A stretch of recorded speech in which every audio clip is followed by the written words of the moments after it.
Assalamualaikum warahmatullahi wabarakatuh. Perkenalkan, nama saya Tasya Zahra dengan NPM 19438521130. Saya ingin mempresentasikan hasil PBL atau Project Based Learning, analisis strategi dan kebijakan bisnis terhadap perusahaan PT Wiyadi Sukses Bersama. Oke, jadi di sini sebelumnya aku mau kasih tahu tentang bab 1 pendahuluan ada lokasi usaha, yaitu jadi PT Wedi Sukses Bersama ini bergerak di dua bidang, ada di bidang fashion, itu ngejual pakaian wanita dan pria, dan ada di penjual agen sembako, jadi ada penjualan agen sembako, makanan, dan penjualan fashion pakaian wanita pria. Nah, untuk bergerak di bidang fashion itu alamat gudangnya berada di Perumahan Wisma Harapan Blok D1 nomor 21 Gembor. Sedangkan untuk penjualan agen sembako grosir dan eceran berada di Ruko Villa Grand Tomang 2 Blok E03 nomor 5B. Jenis usaha ini termasuk jenis UMKM di bidang online atau di bidang digital marketing. Jadi mereka memasarkan atau menjualkannya itu lewat kayak semacam Shopee, Lazada, Tokopedia, dan yang lain-lain. Nah, lalu di sini untuk produk yang dijual adalah kayak ini. Ini untuk di bidang fashion ada hot pants, baju-baju batik, rok lilit, dan yang lain-lain. Lalu untuk di bidang agen sembako itu ada mie gelas, mie oven, makanan-makanan Oreo kayak gitu. Selanjutnya ada lanjutan dari bab 1 yaitu lama usaha. Lama usaha itu sebenarnya mereka udah bergerak di bidang penjualan fashion selama 11 tahun online ataupun offline. Lalu untuk 8 tahunnya ini di bidang online marketing atau mereka jualan bajunya itu di Shopee, Lazada, dan lain-lain. Lalu untuk 1 tahunnya itu dia bergerak di bidang agen sembako. Jadi baru tahun lalu 2022. Nah, tahun ini baru mau 1 tahun.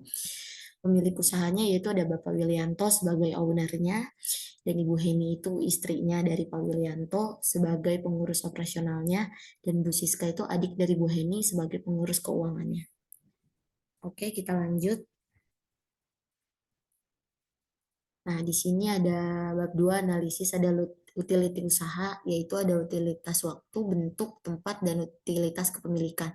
Oke, kalau untuk waktu itu ya kita tahu semua ya, jadi kayak waktu operasional si usaha ini tuh jam berapa aja. Jadi kalau warung tuh biasanya dia dari jam 9 pagi sampai jam 9 malam. Kalau untuk operasional di bidang fashion itu kalau nge-packing itu batas waktunya sampai jam 5 sore, dari jam 8 sampai jam 5 sore.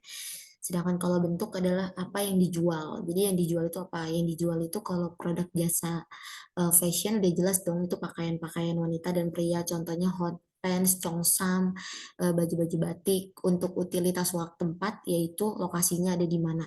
Nah kan kalau misalnya agen sembako itu toko Acira, dia di daerah Grand Tomang. Dan tempatnya itu menurut saya worth it banget ya, memang pas lah gitu.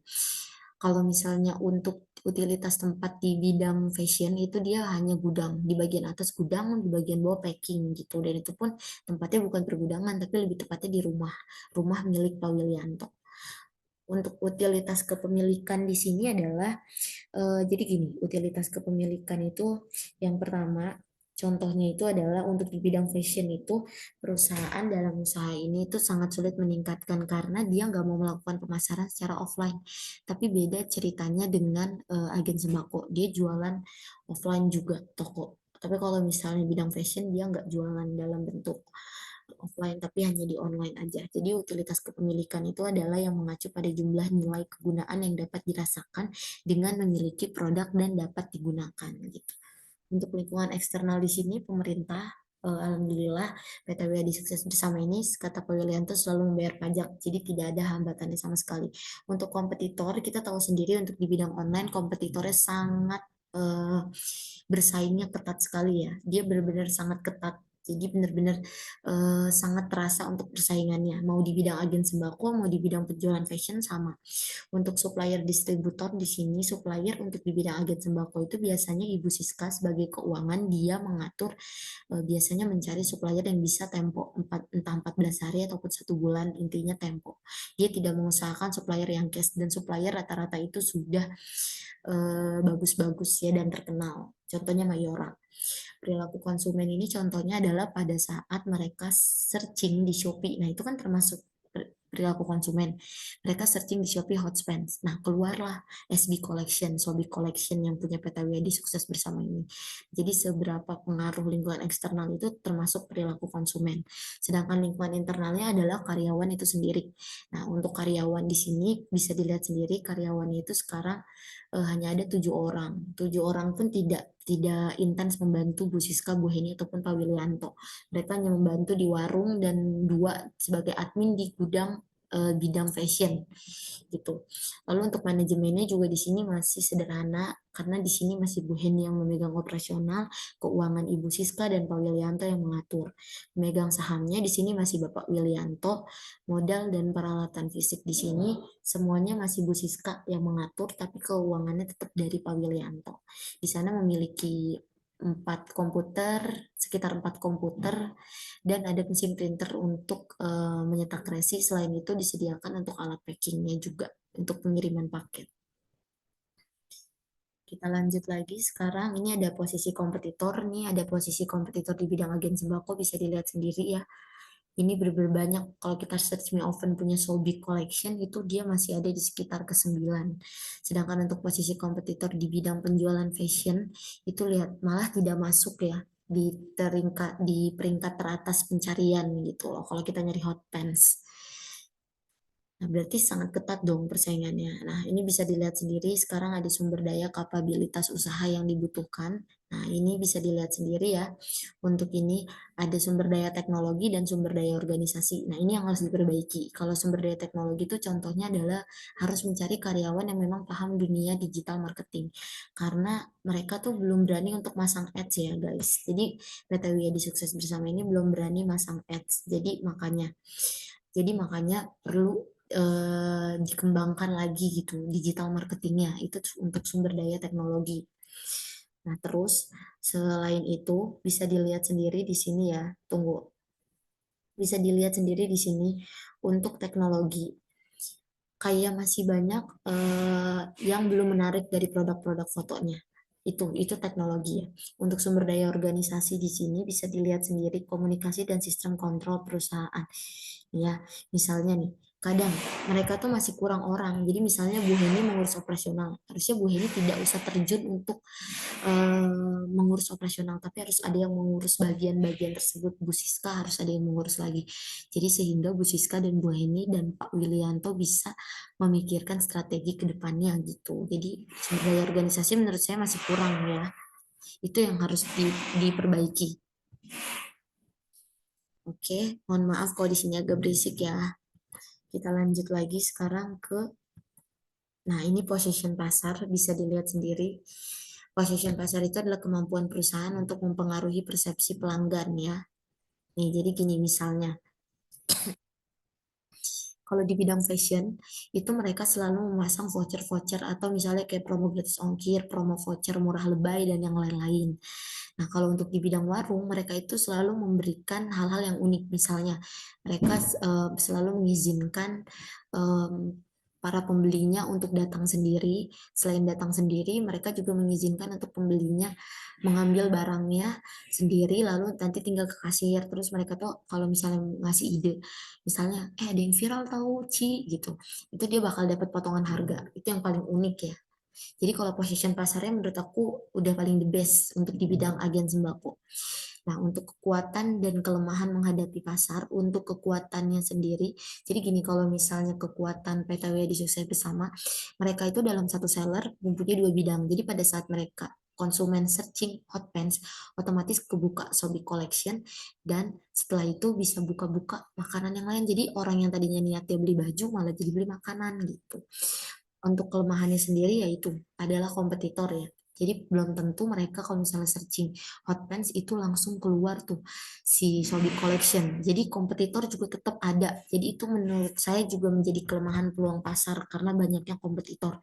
Tapi sekalinya searching itu akan mudah dicari, udah langsung deh kita bakal bisa ngedapetin konsumen yang macam-macam.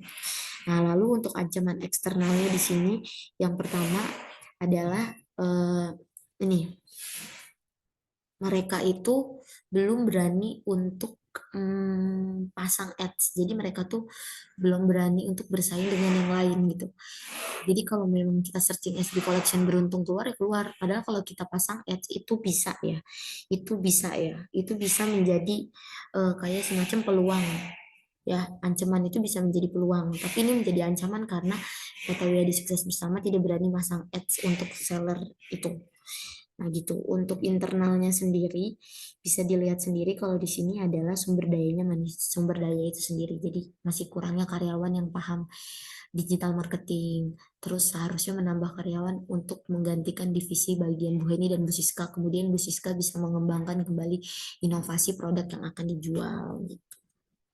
Oke, itu tentang kekuatan dan kelemahan, ancaman eksternal dan internal. Sekarang kita lanjut lagi ke strategi dan kebijakan bisnis ya. Nah, di sini ada menurut Kotler, bisa dilihat sendiri, konsep diversifikasi itu merupakan salah satu cara untuk meningkatkan kinerja bisnis ya. Nah, terus untuk pilihan strategi diversifikasi itu ada 4 bagian. Ada variabel umum yaitu produk dan pasar. Bisa dilihat sendiri ya di sini. Ada diversifikasi konsentrik, strategi diversifikasi dibagi 3, ada konsentrik, horizontal, dan konglomerasi. Oke. Nah, di sini, kalau menurut berdasarkan strategi ini semua, dulu pada tahun 2022 pada saat omsetnya mengalami penurunan dan akhirnya ngekat semua karyawan termasuk saya, PT Wiyadi Sukses Bersama termasuk orang yang paling berani karena berani menjual produk yang memang bukan mirip dengan produk sebelumnya. Jadi dari yang tadi jualan baju, dia memberanikan diri untuk jualan makanan ya. Itu benar-benar hebat menurut saya. Dia berani menjual makanan. Nah, terus selain itu termasuk ke dalam diversifikasi konglomerasi. Kenapa? Karena kalau misalnya diversifikasi konglomerasi itu adalah membuat produk baru yang berbeda dan tidak berhubungan dengan produk sebelumnya. Tujuannya untuk memperluas bisnis dan profit. Dari yang tadinya dia maunya memperluas profit aja, biar profitnya naik, ternyata malah jadi memperluas bidang gitu. Jadi dia sempat menggunakan strategi diversifikasi konglomerasi.